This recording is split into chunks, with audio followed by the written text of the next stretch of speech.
तो हमें पता लगा कि मजदूर की कोई हैसियत ही नहीं है। फिर हमने नाइट में एजुकेशन किया, रात भर हम इस चीज को दृष्टिगत करते रहे कि आखिर ये जीवन बना क्यों। तो उसमें एक ही सिद्धांत मिला कि जब तक आपके पास शिक्षा नहीं है, ये समाज आपकी इज्जत नहीं करेगा, नहीं करेगा, नहीं करेगा। क्योंकि ये समाज मनोवाद से इतना प्रभावित हो चुका है कि उसको हम साफ करते करते कितना ही रेगमाल रगड़ दें, बगैर एजुकेशन के वो साफ नहीं हो सकता। तो साथियों, हम हरियाणा सरकार में आए बतौर टीचर। किसके लिए आए? मेरे को क्यों मिल गया? मैं तो एक मजदूर था, मेरी तो कोई सिफारिश नहीं है। मेरे पास रिजर्वेशन थी। वो किसकी? बाबा साहब की दी हुई रिजर्वेशन थी।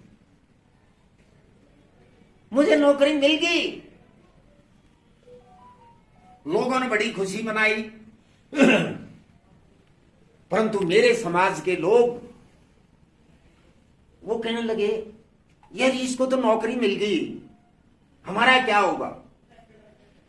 तो इस प्रकार की भावना लोगों में घर्षित होती गई और मैंने समाज से थोड़ा दरकिनार करके दूसरे अध्ययन में जो है ना, मैंने ताकत लगाई कि इस समाज का विकास कैसे हो सकता है। इस समाज का विकास केवल और केवल झाड़ू पकड़ने से नहीं हो सकता। इस समाज का विकास टेक्नीशियन बनने से हो सकता है, मिस्त्री बनने से हो सकता है।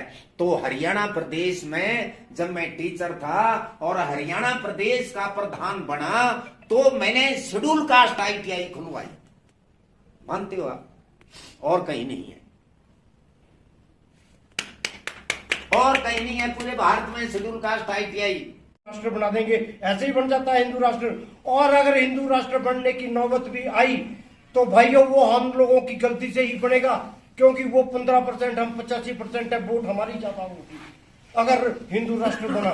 इसलिए उससे पहले मैं आगाह कर देना चाहता हूं आप सब भाइयों को कि भाइयों, हम पूरे देश में काम कर रहे हैं। हम मध्य प्रदेश, बंगाल, बिहार, बॉम्बे, आपका जलंधर, अपना पूरा पंजाब, हरियाणा, राजस्थान, पूरा हिमाचल में हम जा रहे हैं, क्योंकि हम सारे देश में अपनी शाखाएं खोल रहे हैं अखंड भारत जनता महासंगठन की।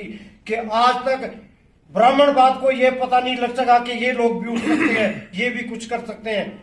हमें अपने देश की आजादी चाहिए भाई। अब बहुत हो गया, बहुत सिर से पानी निकल चुका है। अब इन्होंने द्वारा से मनुस्मृति लागू करने का निर्णय ले लिया है और इन्होंने मनुवादी संविधान भी तैयार कर दिया है, जो कि 3 फरवरी को इन्होंने पार्लियामेंट में पेश भी करना था, लेकिन वो कर नहीं पाए। और इन्होंने पूरा का पूरा अपना मसौदा तैयार कर लिया हुआ है। और मनुस्मृति के अंदर क्या क्या है वो आप सब लोगों ने पढ़ा भी होगा कि मनुस्मृति है क्या। अगर वो द्वारा लागू होगी तो भाई साहब गले में हांडी और पीछे पिछवाड़े पे झाड़ू 100% लटक जाएगा और हम वहीं पहुंच जाएंगे जहां पहले थे। बाबा साहब की दी हुई सारी कुर्बानियों पे पानी फिर जाएगा। तो मेरा इस अखंड भारत जनता दल के माध्यम से आप सभी से विनम्र प्रार्थना है कि अखंड भारत जनता दल को जोड़ने के लिए, इसको अमली जामा पहनाने के लिए और जल्दी से जल्दी दिल्ली के अंदर अपना आंदोलन करने के लिए हम सबको तैयार होना पड़ेगा। क्या आप लोग तैयार हैं उसके लिए? क्या चाहिए हमें अपनी आजादी?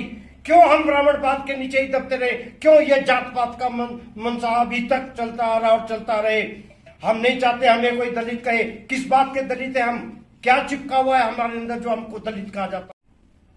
तो कोई भी बचाने वाला नहीं। भारत के अंदर एक ऐसी क्रांति ने जन्म ले लिया है। जातियों में संगठन है, सभी लड़ रहे हैं, लड़ सभी रहे हैं, मगर सफलता कोई भी प्राप्त नहीं कर पा रहा है। इसीलिए हमने अखंड भारत जनता दल का निर्माण किया है और इसमें SC, ST, OBC, माइनॉरिटी भी आने दो, कोई बात नहीं है। जितनी भी ज्यादा शक्ति जनसंख्या हमारे पास होगी उतना ही हम जल्दी कामयाब भी हो सकते हैं। अगर हम जाति के हिसाब से लड़ते हैं, नहीं हम तो वाल्मीकि समाज के हैं और हम तुम समझे नहीं, हम यहां मारे जाएंगे और कभी भी आगे नहीं पहुंच पाएंगे। और संगठन का जो मकसद होता है वो सीधा एक होता है, एक फैक्ट्री होती है, जैसे आरएसएस एक फैक्ट्री है और वो वहां से अपने एमपी एमएलए निकालकर अंदर भेजती है।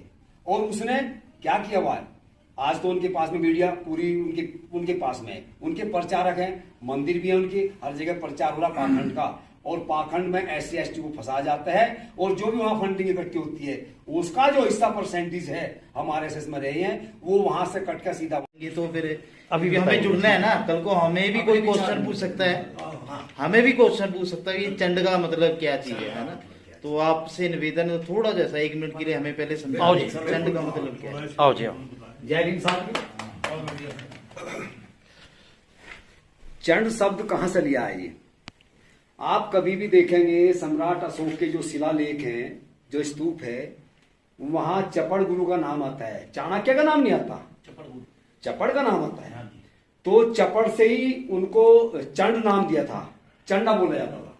और जो उनकी सेना थी वो सेना का नाम, जैसा हमारी आर्मी है, BSF आर्मी है, सारी है आर्मी, जो भी थल सेना है, वायु सेना है, तो वहां चंड जो सेना थी वो चंडाल सेना थी, जो हमें चंडाल कहा जाता है। करना इसके क्या नाम बोलते हैं आपका, कांसी साइड में बोला जाता है और पंजाब में बोला जाता है, दिल्ली साइड जी, हाँ उधर चले जाइए, दक्षिण साइड में चले जाइए, उधर चंडाल ही बोला जाता है। तो ये शब्द वहां का, अब चंडाल है कि नहीं है कोई, हम वाल्मीकि चंडाल है, नहीं नहीं नहीं, इसमें मौर्य भी हैं, इसमें कुशवाहा भी हैं, कोरी भी हैं, इसमें सारी जाति आ जाती है चंडालों में, इसमें सारी है जी। तो ये बहुत बड़ा जबरदस्त एक सेना दल था, जिसके वजूद पर में क्या नाम अशोक जी जीतते थे पूरे उसको युद्ध को। ये चंड शब्द वहां से आया है, इतिहास से, ये इतिहास से बाहर का कोई शब्द नहीं मिलेगा इसमें आपको, इतिहास को देखना पड़ेगा थोड़ा। अब ये जो अखंड हमने दिया इसमें, अब तो अखंड तो नहीं है, खंड खंड हो चुका भारत, ये खंड ही तो चुका है। जो 85% यहाँ का है वो अखंड है, और जो मनुवाद है 15% है यहां,